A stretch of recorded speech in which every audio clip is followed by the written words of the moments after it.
Good morning and welcome to the regularly scheduled meeting of the HART Board of Directors. If everyone could please stand for the Pledge of Allegiance. I pledge allegiance to the flag of the United States of America and to the republic for which it stands, one nation, under God, indivisible, with liberty and justice for all. Thank you very much. If I could have a motion to approve the minutes from the last meeting on November 2nd. I have a motion and a second. All in favor, please say aye. Aye. Any opposed? Thank you. All right, our first order of business today is to welcome a new board member. Typically, we have board members that come and go, sometimes because of appointments, and this time we have a new state-appointed person on board. It is Rich McLean. He's a retired colonel in the U.S. Air Force. After 33 years of service, he just retired.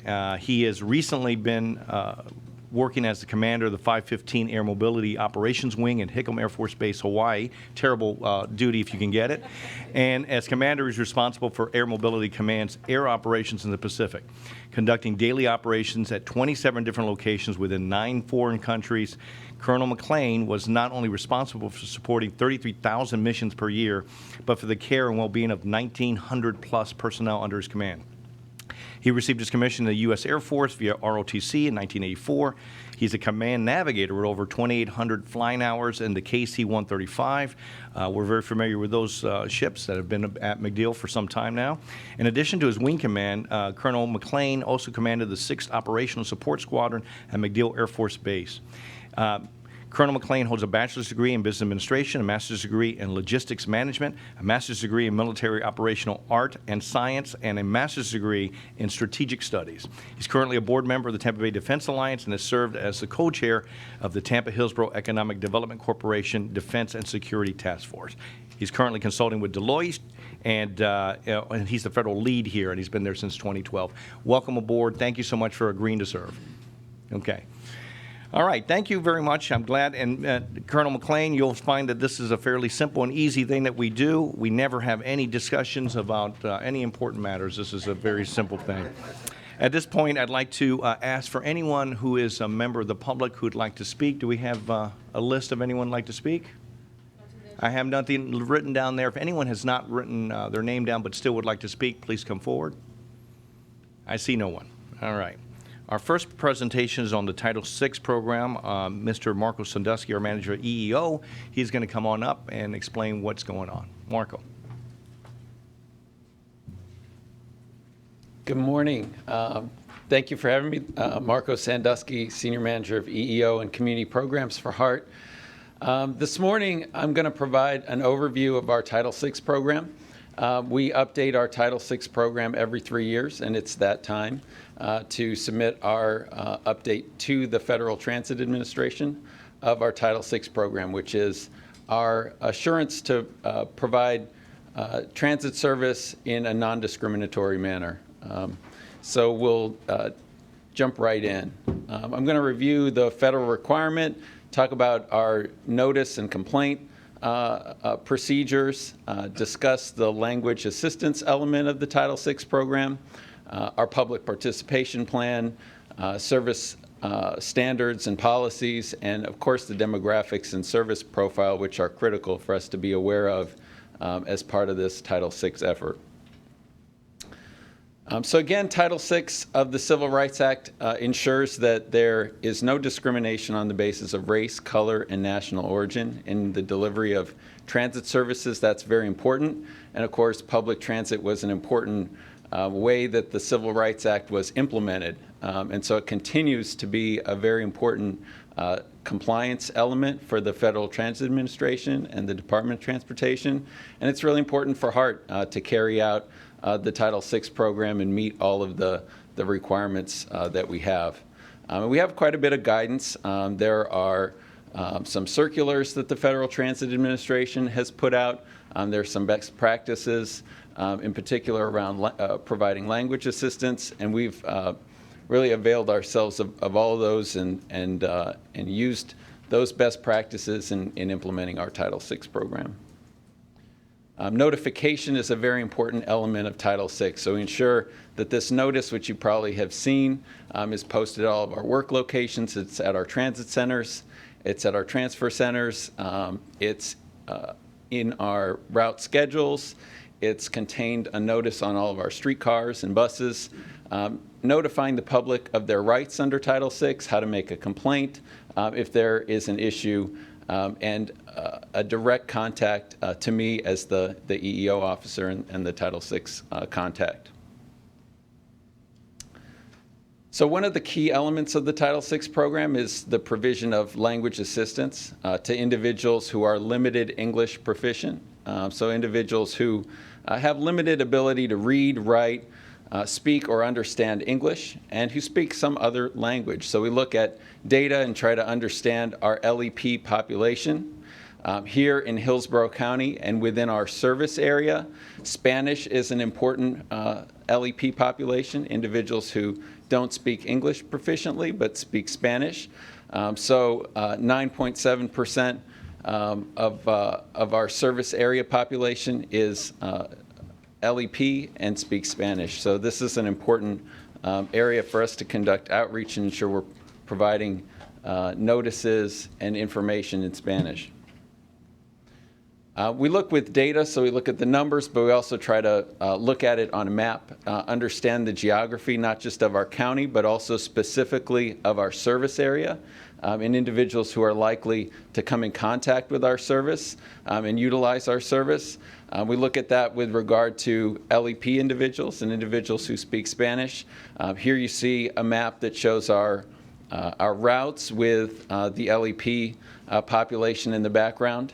Those darker areas, the darker shaded areas, are areas with a more dense LEP population, and the lighter areas are the less dense. And perhaps you guys are not seeing this on your screens, it looks like.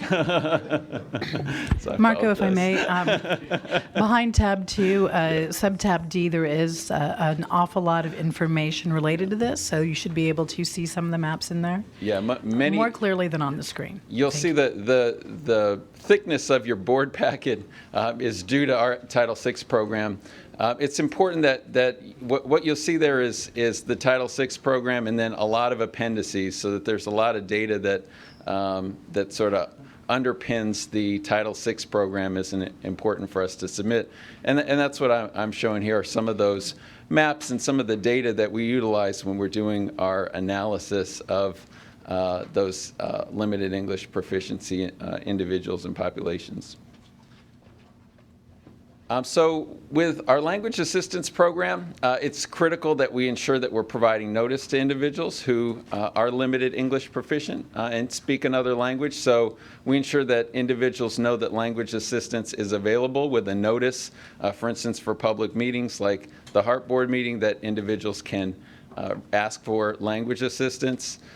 We make sure that we go out and communicate regularly with community organizations, schools, faith-based organizations. In fact, in the preparation of this Title VI program, we reached out to a number of groups and individuals who work with limited English proficient populations to ensure that we're integrating their feedback and better understanding the needs of LEP individuals. We ensure that our phone menu, when you contact HART and call customer service, that you are asked if you'd like to speak with a Spanish-speaking representative. So there's the ability to do that through our customer service. We also utilize non-English television, radio, and print. You'll see that we put press releases out in Spanish on a regular basis, and make sure that we're using diverse media to reach various audiences. We also make sure that our meetings are held in accessible locations. We make sure that we're providing access to documents that are translated into Spanish if requested.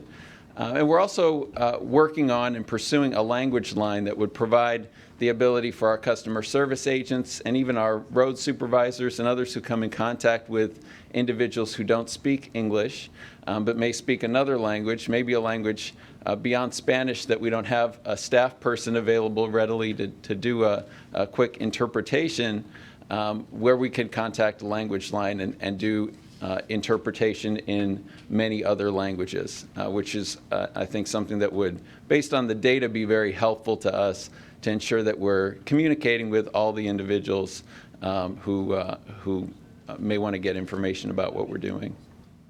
We also make sure in carrying out our language assistance program that we're involving all of our staff, that we're providing training and awareness to everyone who comes in contact with the public, so that we really have this as part of our culture, an understanding and awareness of our responsibility to communicate and involve the public, whether they speak English proficiently, whether they may have some barriers or challenges participating in the process. That leads me to our public participation plan, which is another key element of Title VI, ensuring that we're being inclusive and providing all of the community an opportunity to participate in the transit decision-making process. We want to ensure in our public participation that when we go out to the public that we're clear and relevant. So when we go out and present an issue, that we're clear about what the consequences of the issue are, that we're providing the options, that people understand what the ramifications of a decision are, that we're inclusive, including everyone in the community, providing opportunity for low-income, minority, and LEP individuals to participate, that we meet all the accessibility requirements under the ADA, that we're ensuring that there's meetings that are held in accessible locations, and also that we're responsive, that we don't just go out and listen to people, but we also integrate feedback and comments into the decision-making process, and that we're responsive to individuals who participate.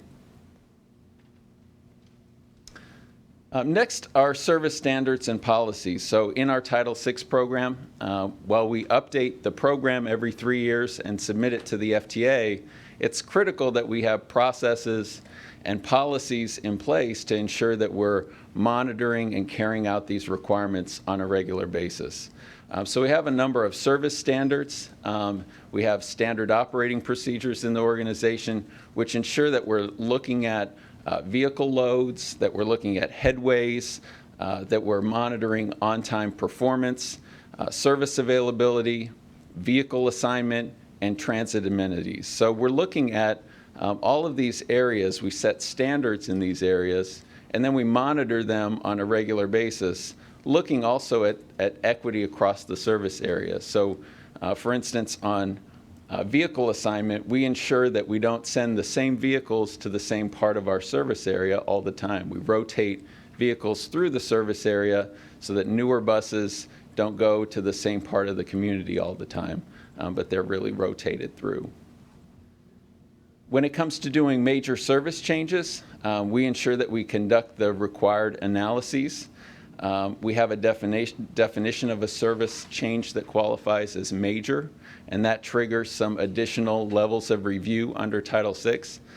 We look to make sure that we're not carrying out a service change, a major service change that has a disparate impact on minority populations or a disproportionate burden on low-income populations. So we look at data. We look at some pretty sophisticated data about who's using the service and how it compares to our overall service area. And we've set, the HART board set the threshold of 15%, which sort of guides us in being able to make decisions about whether or not a service change meets the disparate impact or disproportionate burden threshold.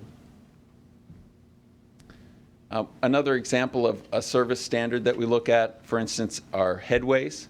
So when it comes to Title VI issues, it's important that we have laid out some standards. And with headways, one of the things that we look at is, how are we making decisions about adding frequency to service? So we look at the ridership for a route.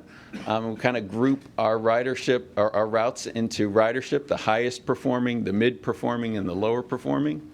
And we want to see a correlation between the headways, the frequency of a route, and the amount of ridership that we're getting. So our highest frequency are the ones in that top layer.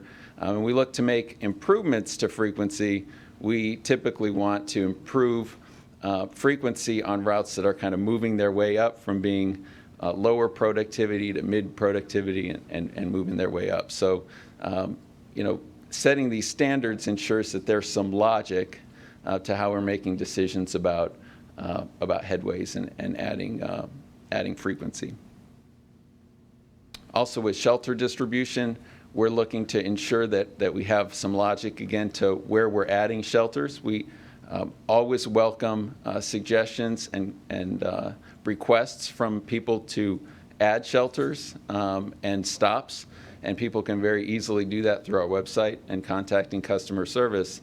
But we also have these standards in place to ensure that when we add shelters and stops that we're doing so in a way that matches up with ridership productivity and that is equitable in terms of our service. So we look at these two maps here. You can see that we're looking at the location of shelters and stops in relation to the minority demographics. On the right, we're looking at the low income and the shelters and stop locations. Also, when we're placing facilities, it's important that we're looking at equity issues and understanding the impact of a new operations or maintenance facility would trigger an environmental justice review. So it's important that we're avoiding, minimizing, and mitigating disproportionately high and adverse effects on low-income and minority populations when we plan for a new facility like an operations and maintenance facility. This doesn't trigger for something like shelters or bus stops. It's more for those bigger facilities that implicate the operations of a transit system. So finally, the underpinning of all of this Title VI analysis really is looking at all of the available data that we have. And we're fortunate to have some really good data and some good tools. It's a real team effort to conduct these Title VI analyses, from service planning and operations to those of us who work in the civil rights area, to making sure that we're looking at all the available data. We're looking at not just county-wide data, but also data specific to our service area, and understanding travel patterns of those who are using our service. We have a wonderful tool from the Florida Department of Transportation called T-Best, which provides some really good analysis and some things that are built right in there, something that we're kind of the envy of a lot of other transit professionals in other states to have access to a tool like that. And it allows us to do some pretty sophisticated analysis and understand what the impact of making a service change is on low-income and minority individuals. And then we look at onboard surveys. So Title VI also requires that we conduct onboard surveys on a regular basis. So we're understanding travel patterns, that we're understanding how people pay for their fares, so that we're making decisions with Title VI in mind, with equity and non-discrimination as part of the decision-making process. And again, some of the maps and graphics that you see here are within your packet. They're part of our Title VI program, and they help kind of inform the overall program on minority, low-income distribution. And overall, HART has been making a number of efforts to ensure that we're working together as an organization to increase our cultural competence, our awareness of diversity and inclusion. That's really part of what we do. We understand that the service we provide is to a diverse community. We're a diverse organization, and the more that we can communicate with each other and learn and grow on kind of a diversity continuum, the better off we are. And we're doing that through a number of initiatives internally, like a quarterly diversity newsletter. We've been putting stickers on pay stubs that come out that kind of educate and provide some awareness to different diversity issues, and really try to make this an issue that people are thinking about and is part of our culture. With that, I'll take any questions that you have. Thank you, Marco. Any questions of members of the board? Okay, Marco, great. a great presentation when there's no questions. Thank you Thanks very so much. much. Appreciate it. Before we go on to the action items that are listed on the agenda, I'd just like to read into the record, Ms. Shanahan had sent a letter that she was not going to be able to show up this morning because of a unforeseen scheduling conflict. We did try to get her accommodated to get her to be able to listen to the meeting, but apparently that technology does not exist here in this particular office. So we apologize to her, and hopefully we'll be able to figure that out at some point. So, all right, our action items are items number 2A through D. All the information is in the pack. They've been duly gone through with each of the committees that were in charge of it. Are there any questions, comments, or concerns about it? If so, please. We have a motion to approve. We have a second. All in favor? Aye? Aye. Any opposed? Thank you all. That was quick and easy. All right, the next up is the Chair and Chief Executive Officer's report. The only thing I have to report now is, of course, we had our Go Hillsborough meeting after our last board meeting. I think most of us have read about what is going on with Go Hillsborough. I think we have some options, and the County Commission has some options to look at. And they've got a lot of information to go through, and I hope that there's going to be something good and positive that comes out of the next meeting. I think that's been rescheduled to January. Am I correct, Commissioners? No date yet. No date yet. Okay. I know it was supposed to be this month, but it's been moved. So we hope that we'll get a good solution out of what has happened at Go Hillsborough, and then go from there. So thank you all. Ms. Egan, your report. Thank you, Mr. Chair, and hopefully not too long of a report. We're going through in record time today. Today is the first weekday of our new schedule change for this fiscal year. We implemented schedule changes yesterday. On the topic of Go Hillsborough, we were able to implement a lot of improvements reflecting feedback that we got from the Go Hillsborough meetings. Again, we do robust outreach with our patrons, but Go Hillsborough was an excellent opportunity to hear from people telling us what it would take to get them on the bus. We're very happy to have been able to make those changes. This is the bulk of the changes which are articulated in the TDP, which you adopted last month. So we're starting out the year with a very strong service profile. And I'd like to thank our operations group and our HR team. Remember, with bus operations, it's not like a work group that we work harder. You need a person driving every trip on the bus. Service expansion is only possible if we can trend well in advance, hire and train good staff. So thank you to our HR and ops teams for making the schedule change happen. You have probably been reading about our FDOT feasibility study. We're very excited to be the lead local agency. It has been a while since HART was lead on a program with DOT. This study is focusing on the feasibility of service on the CSX tracks, the Brooksville line, and the Clearwater line. So this is service into Pasco and over to Pinellas County. HART staff will be addressing the TMA, Transportation Management Association, this Friday to begin the conversations of what regional outreach looks like. We're very excited also. DOT's vote on this has been a rail line of any kind is not successful without a strong transit network underneath it. So we will be able to keep the transit needs and looking at all the CSX spurs in the forefront of this conversation. It's a great opportunity to lead the charge, and that's what we have been working on. A long list. We will be participating in Snow on 7th in Ybor City this weekend.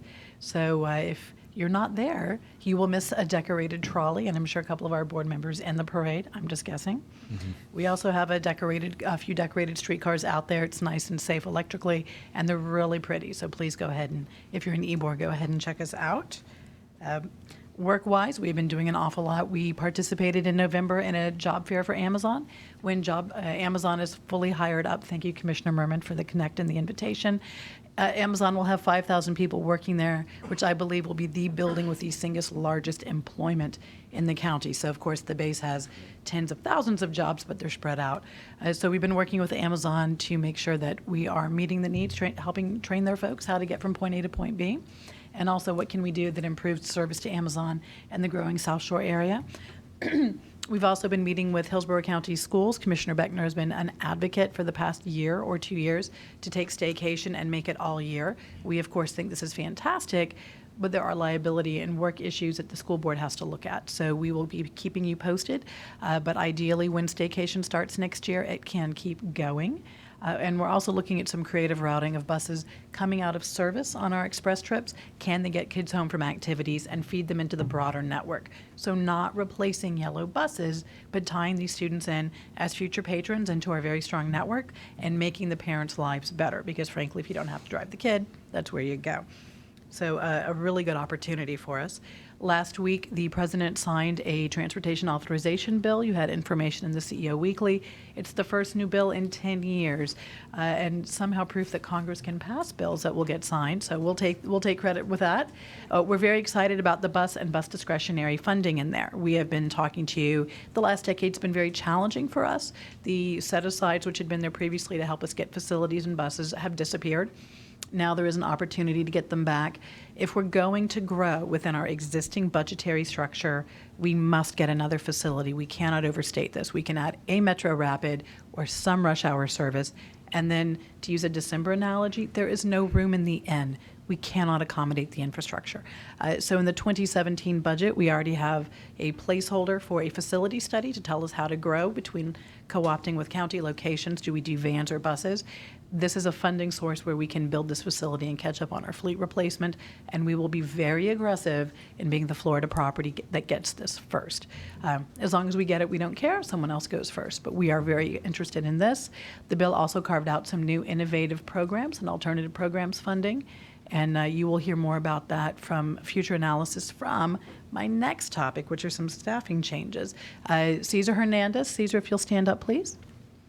Cesar has joined us in government relations, so if you have not seen him at a previous committee meeting, you will be seeing him. He will be reaching out to all the board members. I believe he's met with some, and he's met with everybody else.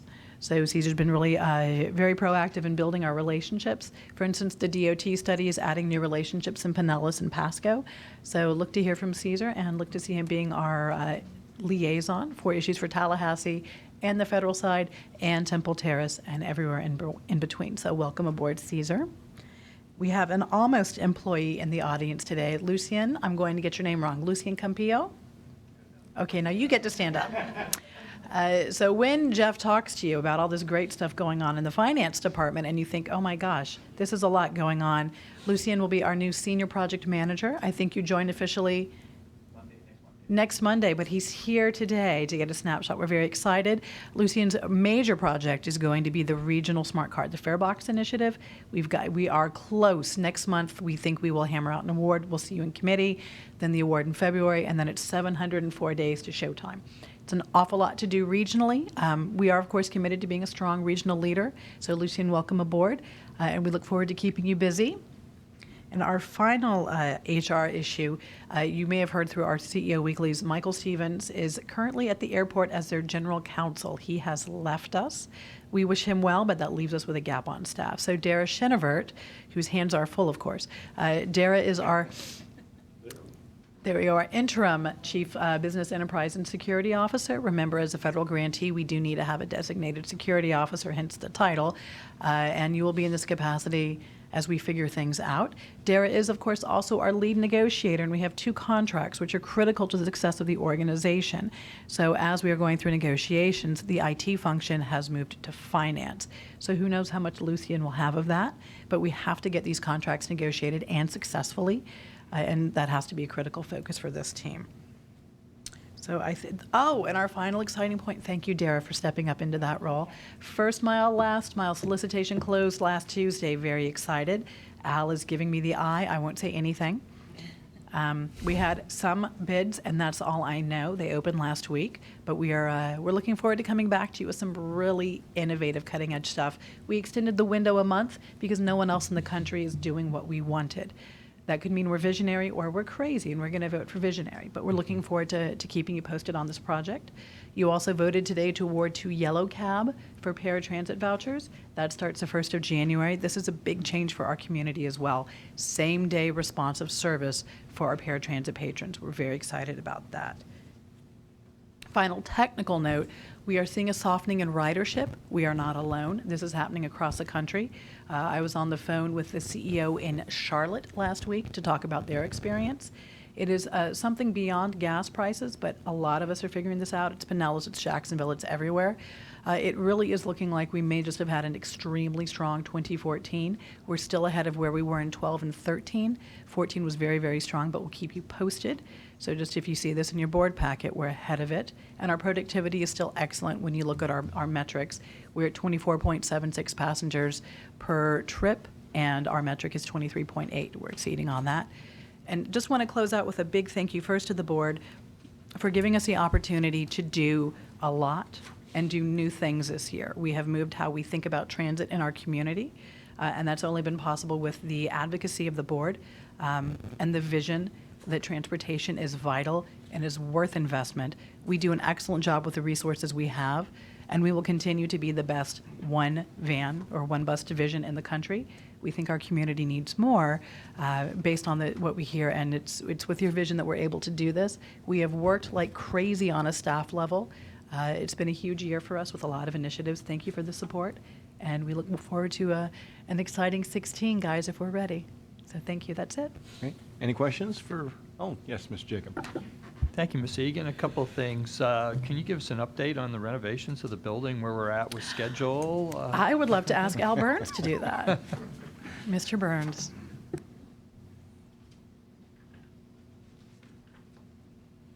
Good morning, Mr. Chair. Al Burns, Director of Procurement and Contracts Administration. To answer your question, Mr. Jacob, first and foremost, on time, on budget. On time, on budget.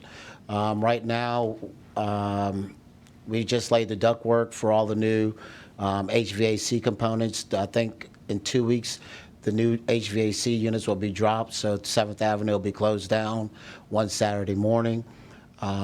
Ms. Egan and I, we just picked out new colors for the facility, and it's just going along great. We went with leopard print, right, Al? Yes, leopard in her corner office. Most importantly to me is that there have been 0 safety incidents on a construction site thus far. But it's going on time, on budget. I project, I'm going to tell you March, but hopefully you'll be back in there definitely for the first board meeting in March, and hopefully staff will be in there mid to late February. You're welcome. Any other questions? Okay. Thank you, Ms. Egan. Appreciate it. Next on our agenda is our General Counsel's report. We have a few things that we need to go over. Mr. Smith, sir? Yes, sir. Not being one that wishes to impede progress, I'll get right to the point and try to be succinct.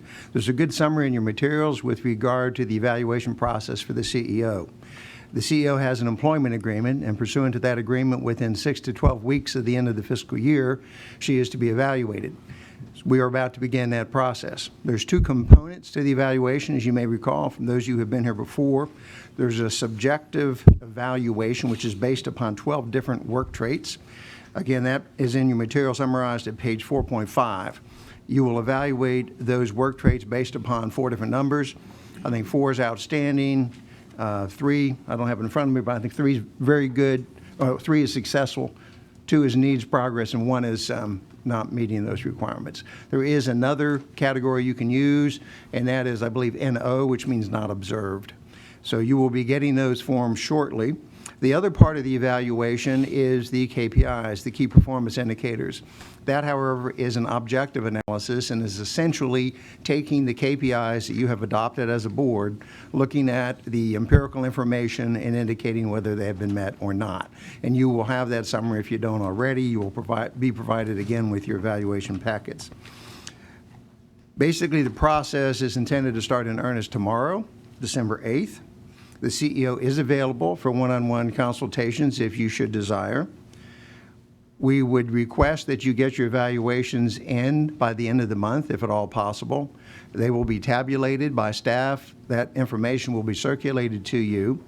An additional step that can be taken is then an evaluation with respect to whether a raise is appropriate would be made. The raise would be pursuant to the employment agreement, tied into that which is available for the non-collective bargaining unit employees. That, I believe, is currently anticipated this year to be at the maximum 3% of what that raise could be. Or is that not determined? Not determined. Okay. We'll let you know as soon as it has been, however. So please do what you can to get your evaluations in as soon as possible so we can complete this process. Any questions on that before we move forward to the next part? Mr. Commissioner Beckner.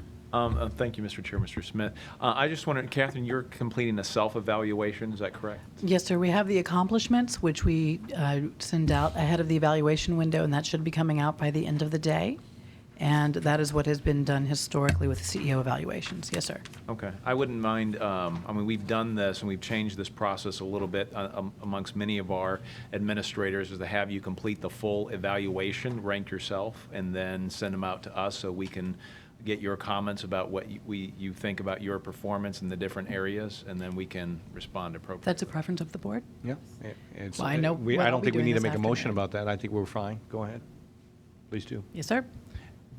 And the date that you might be able to complete that, Catherine, would be by? So I'm going to say the end of the day, but that's probably optimistic. The end of tomorrow? Fine. Thank you. Thank you. Thank you. Any other questions? Go ahead, Ms. Smith. Okay, thank you. There was a committee meeting on this process. The summary of the materials is in your materials if you want some additional background information. The second item is the changes in the nominating process. Again, there was an ad hoc committee comprised of directors Beckner, Jarosh, Miller, Merman, and Shanahan, all of whom, with the exception of Ms. Shanahan, are here today. There were changes that were recommended in the process. They are summarized in page 4.27 of your materials, and I'd like to point out a couple of those. If you look at 1, 2, and 3 there of a piece, essentially you are doing away with the nominating committee and bringing the election process of officers to the board as an open, full board activity. You also are going to limit the preference survey to preferences for the board committees and the outside boards on which you serve as members. So the officer determinations will be all part of a process in front of this full board. There will be board officers will be elected at the January meeting, so that will be your next meeting. The process has been changed slightly so that general counsel will serve as the neutral chair that will conduct that process. The board positions, officer positions, have been designated to be filled in specific ways. For example, a HART board officer position, one is to be assigned to not assigned, but one of the positions should be filled by an elected county representative. One should be filled by an elected representative from one of the municipalities, and one from a non-elected representative. There also was some restructurings of the committees, which I think you have approved in a previous go-round. You are restructuring the Finance, Governance, and Administration Committee to have more of a Finance and Audit Committee, and you're going to have what I'd call a true Executive Committee in lieu thereof. The Executive Committee will be comprised of each of the officers who are elected and each of the board chairs. The board members will be appointed by your chair, but the committee will elect the committee chair. So that committee chair will be part of the executive committee. You have also received in your packet, I think it's attachment 5, which is a form for you to fill out identifying your committee and outside board preferences. So we need you to fill that out as soon as possible. Get that back to either, I guess, Catherine or Lena, and that can be circulated to the other board members, and that'll be part of the analysis and the insight that goes into selecting those positions. So we're going to have a very eventful January meeting. There's more in your materials in way of backup and additional detail, but if you have any questions, I'd be happy to try to answer them. Any questions? I have, I'm sorry, Mr. Bowers. Yes, I guess I have more of a comment. And as I look at the changes, especially with the officers of this board, I look at it from a historical perspective. We have always used the survey process and allowed any member of this board to serve as an officer of this board. I believe that we have accomplished quite a lot with that process. And as the members of this board, we have some very great leaders that are not elected officials that have done a fantastic job in moving this board forward. I think that we might be limiting ourselves when we limit it to elected officials who already have many positions and that they have to serve that may not allow them to serve effectively on this board as a board chair or board vice chair or whatever. And I just think that possibly we are very possibly getting into a class situation when we limit members of this board that they cannot serve in certain positions. So I think we probably need maybe some wisdom in rethinking that process, because I believe that every member of this board has something to give and have great leadership abilities, and that have the influence necessary to move this agency forward. So I think that, again, being redundant, I think that's something that we might need to take a look at. Thank you. Mr. Roche? Yeah, I totally concur with those sentiments, and have a question related to the process. Since we are requiring that one of the board members, executive board members, be an elected municipal, given the current makeup of the board, who would be eligible? Do we just have two that would be I eligible? believe we just have two, Temple Terrace and City of Tampa. Yeah, I just think that there's some unintended consequences, because I believe the other criteria is that you cannot serve in that executive board for more than 3 consecutive terms, which I believe would eliminate Commissioner Suarez or Councilmember Suarez from serving. So then that limits us to just one possibility. Is that correct, or am I? I think if I could. I think I have one more year, but Oh, I okay. understand your point, which is Right. if I'm still serving on a board where I cannot continue as chair, Right. it would eliminate me immediately as a member for the chairmanship, but not for the other 2 positions, if I'm not mistaken. So, That would be correct. And for information for the board, there was considerable discussion on this issue at the committee. I believe the vote was 6-3 in favor of the designated positions. So there was a fairly spirited debate as to the wisdom of that solution, but that was ultimately the solution that was approved. any other questions? I have one question, Mr. Smith. In terms of the, and this is something I think and I'm not sure if we necessarily have to change it right now, but maybe something that can be done by the chair. I believe that, or I would like to have all 3 of the officer positions be considered ex officio on all committees, primarily because one of the problems that I have seen as chair is that sometimes we will have a committee meeting coming up. Folks, because of their own scheduling conflicts, can't make the committee meetings. That means that I will either have to call someone up to appoint them to the committee, or show up myself in order to be a member of the committee and for us to do the business of that committee. So I think that it would help spread the responsibility a little bit if the 3 members of the executive committee were all ex officio members of those committees that they don't already serve on. So I'm not sure how you do that, but I think it might be helpful. It's something that's a little unusual. I don't think that many other boards or committee or commissions do something like this, but I thought about it and I thought, this might not be a bad idea to do it now, because we do have a large board. We have a few committees. Sometimes people have conflicts, and it may be something that we can look forward to. So, Mr. Miller. So are you saying that those ex officio members will be ex officio voting members or ex officio non-voting members? Well, what typically has happened, Commissioner Miller, is that if there is a shortage in terms of the committee, I, on an ad hoc basis, appoint someone to that committee and become voting members for that particular day and that particular meeting in order for us to have the meeting, in order for us to have a quorum. I think that on the ex officio, I think that we need it sometimes in order for us to have the meeting itself, and I will defer to Mr. Smith as to whether or not that will have a problem with them being voting members, or is it not, is it something that we can't do?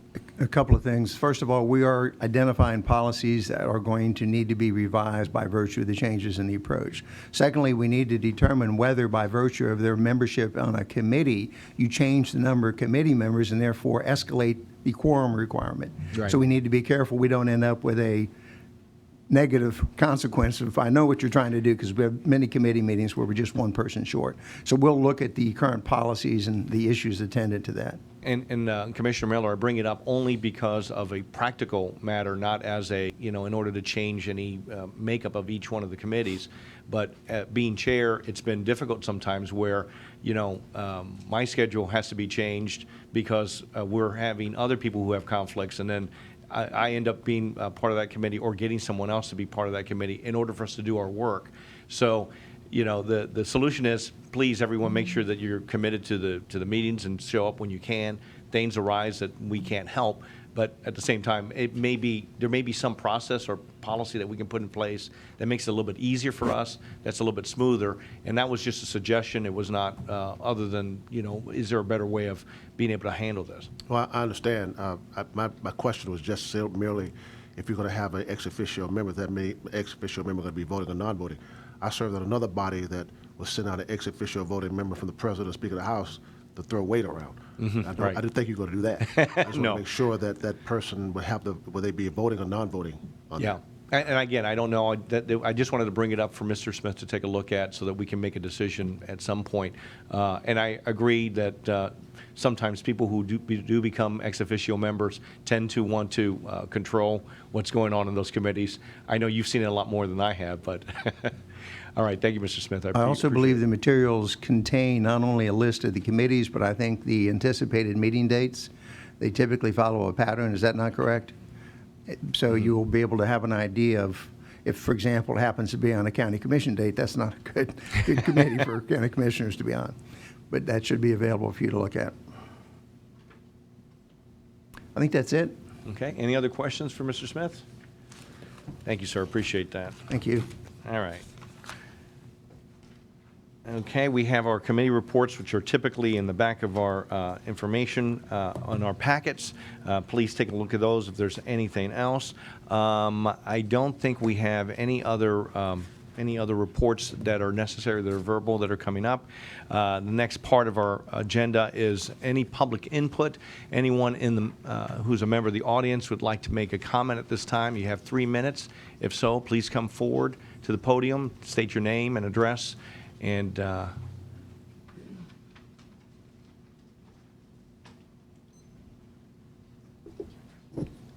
Good morning, board members. Gary Cloyd, 1402 East Chilcoot here in Tampa. I'm also a newly member of Connect Tampa Bay, and I wanted to point out a couple of things with this new transportation bill, and I had a couple of questions. Number one, I'm looking at this passengers per revenue hour. A lot of these routes could use some increase in service, and I'm wondering, as this transportation bill becomes relevant to the county and the city, how is your 5-year strategic plan going to be reworked in order to complement this? Because I'm looking at this model that somebody sent me from Washington, D.C. here the last couple of days, that operating cost and capital cost would probably have to go up in the 10 to 15% area. How is that going to help the agency see its mission through? yes, again. Mr. Cloyd, that's an excellent point. What will be most relevant for us in this bill will be the ability to replace our buses more frequently. So right now, we're keeping our buses to 15 years. This will allow us to get this back down to a 12-year plan by getting through our capital needs faster. It also gives us the opportunity to add an additional facility so we can add more service, but we are locally funded for operations. So barring the ability to see an increase in our local revenue to add that service, this will help us infrastructure-wise, but will not get extra service on the road. Sure. Thank you. I appreciate that. The only other thing I wanted to share, I look at this board as a bipartisanship, and I think the reason why there's been a lot of improvement since 2010 is the process of rigorous analysis, reasoned negotiation, and respectful dialogue. I think that says a lot for the board members as you reach out to the community and you see the input with Go Hillsborough. I'm real pleased with the service. It's increased tremendously, probably as much as I'd like since 2008. So I appreciate everybody's input. As you move forward next year, it'll be interesting to see how Tallahassee rewards us with some type of funding. Thank you. Thank you, Mr. Cloyd, and thank you for the comments about our agency and our board. Mr. Matherin, you are next. Welcome as always. Good morning. Pierre Matherin, 3409 West Caracas Street, Tampa, Florida, 33614. I just have to say, this is like Back to the Future. You know, this board met in this room for many years, up until about 4 or 5 years ago. So, with less than a full month remaining in 2015 and a new year soon to begin, I want to emphasize to you, members of the board, and especially the elected officials on the board, that 2016 must be a year of action in obtaining a more robust source of funding for HART. For far too many years, our community has expressed the need for greater financial resources for HART to build a transit system that is appropriate for a community of over 1.2 million residents. With the general election scheduled in less than 11 months, it is critical that a comprehensive plan with substantial investment in transit and a funding mechanism to implement that plan be adopted. While the past 2 decades have seen some improvements in and expansion of transit service, the pace has been erratic, and some years actually produce reductions in transit service. While population growth has added hundreds of thousands of new residents over the past 35 years, the amount of transit service has not matched that population increase. In January 2017, the college football championship will be played at Raymond James Stadium. Out-of-town guests and national media will arrive in Tampa and Hillsborough County, and we'll discover a transit system that has not changed in size than what existed when the Republican National Convention was here in 2012, or when the last Super Bowl was played here, or the Super Bowl before that, or the Super Bowl before that. There is a valuable opportunity to address our community's transit needs and funding requirements since 2016. Delay until 2018 is unacceptable. Thank you. Thank you, Mr. Matherin, as always, for your comments. Is there any old business or new business that any of our members would like to bring forward at this point? I see none. If that is so, I hope that everyone has a wonderful Christmas, a wonderful holiday, and a Happy New Year. We are adjourned. Thank you.